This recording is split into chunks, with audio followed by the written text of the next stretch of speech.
One of my friends is pastor of Atlanta Mennonite Fellowship, Atlanta, where on March 16th, a man shot and killed 8 people at 3 different businesses. 6 of them were Asian Americans. Another dear friend is pastor of Boulder Mennonite Church. Boulder, where on March 22nd, a man shot and killed 10 people at a grocery store, a store that is just across the intersection from Boulder Mennonite Church. It is indeed a time to weep over the city, because we do not know the things that make for peace. Jesus weeps over Jerusalem because they also do not know the things that make for peace. And I wonder if Jesus' weeping is somehow connected to the conversation he had with the Pharisees right before, and with their particular inability as leaders among the people to grasp the things that make for peace. The Pharisees seem to think that peace will come through cooperating with Rome, through laying low and staying out of the way and trying not to cause problems for the people who are in power.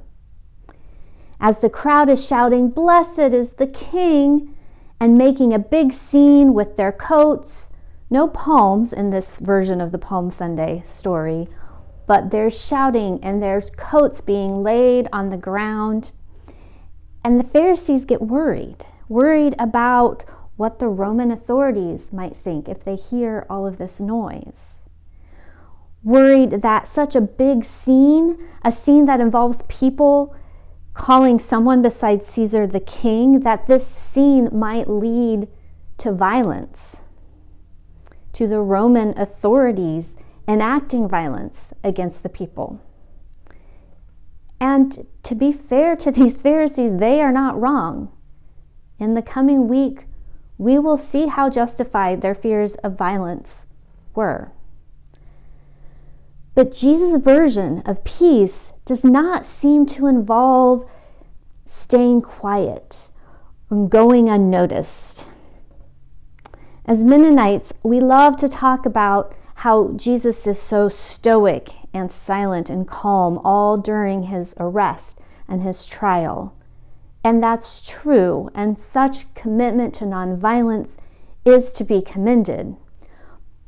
But before his arrest and trial, Jesus is not exactly the quiet in the land. Right after he weeps over Jerusalem, he goes into Jerusalem and he starts turning over tables in the temple courts. So this procession that we see towards Jerusalem, it is not calm and quiet either. It's loud. People are singing and dancing and putting their coats on the ground. My friend Carol Weiss says that this scene reminds her of a pride parade, right? It's fun and it's campy, and it is definitely not quiet. The Pharisees tell Jesus to make his followers calm down. Tell them to be quiet, the Pharisees say. But Jesus says, "I tell you, if they were silent, these stones would cry out." So that would be a no. Silence, at least in this situation, is not a faithful response to the presence of God in the midst of the people. Silence is not a thing that makes for peace. Not true peace. And I've been thinking about these Pharisees a lot this week as I process the resistance among Mennonite leaders to 2 of the resolutions that were processed by the Constituency Leaders Council last week. Now, the CLC is a group of Mennonite leaders, mostly conference ministers, conference moderators, some other representatives. And they talked about 4 different proposed resolutions and whether or not they would recommend that these resolutions go to the delegates, to the broader group of Mennonite representatives for discernment and for voting. They recommended that 2 of them, a resolution for churches to provide better accessibility for people with disabilities, and a resolution that was proposed by the executive board to retire the denomination's membership guidelines. They recommended that those 2 be sent on to the delegates. The other 2, for repentance and transformation and for justice in the criminal legal system, were not recommended. And it's interesting to note that the for repentance and that wasn't recommended and the executive board resolution that was recommended both have as a central practical outcome the same thing.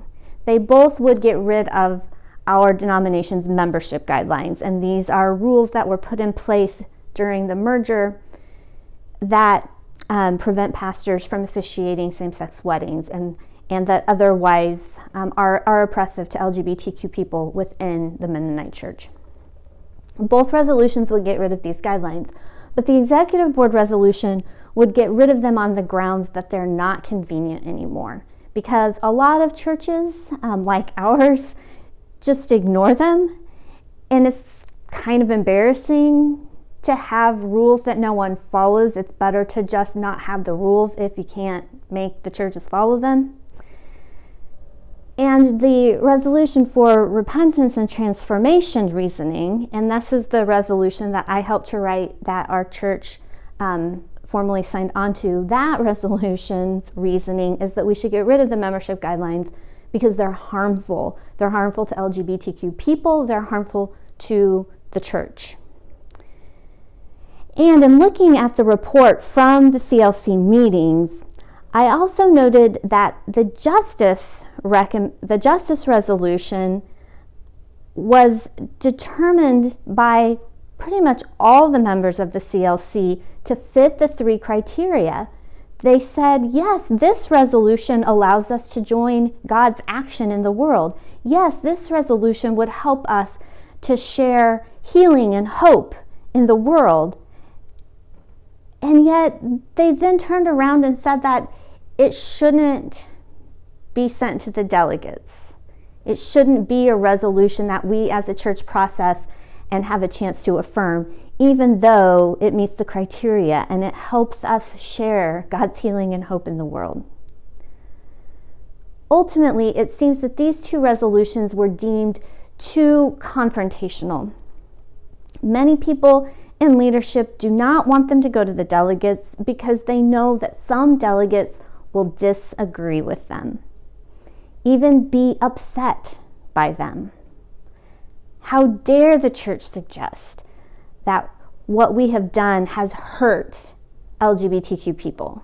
How dare the church suggest that police officers are bad, or that we, with our good intentions, are somehow complicit in racism or racist systems? These are hard resolutions that some people don't think maybe the church is ready to process. They're too demanding. They're too upsetting. And I hear the prophet Jeremiah's words echoing through the ages. They have treated the wounds of my people carelessly. They cry, peace, peace, when there is no peace. These words echo through the time of Jesus, when the Pax Romana, the Roman peace, was only a peace for some, built on subjugation and brutality towards others, as we will witness with the crucifixion. These words echo in our own country, right? When missiles are called peacekeepers and peaceful demonstrations are attacked by police officers, demonstrators are treated violently in the name of keeping the peace. And they echo in our churches, where we keep the peace, the unity, at the expense of LGBTQ people finding full justice and reconciliation. I realize that some of you probably think that this sermon is too political, too critical, too controversial. I imagine that that's what the Pharisees thought about the crowd shouting, "Hail to the King, Jesus," outside of Jerusalem during peak tourist season. Why can't they just sing a nice, happy song that doesn't involve calling someone besides Caesar king? And I'll admit that I almost went back and took out everything I just said about the resolutions that went to the CLC and put in quotes from Martin Luther King Jr.'s letter from a Birmingham jail and talked about white moderates during the civil rights movement, because it's a lot more comfortable to talk about them than to talk about us. It is not comfortable to criticize people and institutions that I love. It is not comfortable to say things that I know good-hearted people that I like and that used to like me will disagree with. It's not comfortable. But the life and teachings of Jesus surely show us that making people comfortable is not a thing that makes for peace. Being quiet, going along to get along, trying not to draw attention of those in power. Jesus weeps because these are not the things that make for peace. So what does make for peace? It's worth noting that Luke's gospel mentions peace twice as many times as any of the other gospels. And we've already talked a couple weeks ago about how many times Luke mentions money. So perhaps peace is somehow connected to economic justice. I mean, we've seen this connection as we've traveled through Luke during this narrative lectionary series, right? From Mary's song of justice to the incarnation itself, God becoming human. From John's teachings to share our money and not cheat people to Jesus' first sermon about bringing good news to the poor. From Jesus' parable about the torments that the rich man faces because he did not share with Lazarus, to the story of Jesus declaring salvation for Zacchaeus because he does share half of all his possessions with the poor. Peace and economic justice seem to be connected.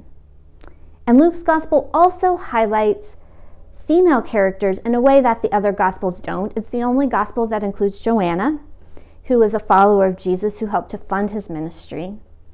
And other women make a unique appearance. Here we have the widow whose son is raised, and that scene in Mary and Martha's house isn't in any of the other gospels. We have the bent over woman that Jesus heals, and the woman who found her lost coin, and that God bless her persistent widow who finally gets justice because she just won't stop bugging the judge. So to me, this inclusion and highlighting of women suggests that Luke sees Jesus as committed to social justice as well, social and economic justice. So what are the things that make for peace? I hope there are a lot of things that make for peace, but clearly one very important thing, at least to Luke, is justice. Economic justice, social justice, justice in our criminal legal system, justice for LGBTQ people in the church and in the denomination. As we enter into Holy Week, maybe it's a good time to observe our cities, to look at our churches, to weep over the violence and the injustice that we see there, and to contemplate the hard and holy things that do, in fact, make for peace.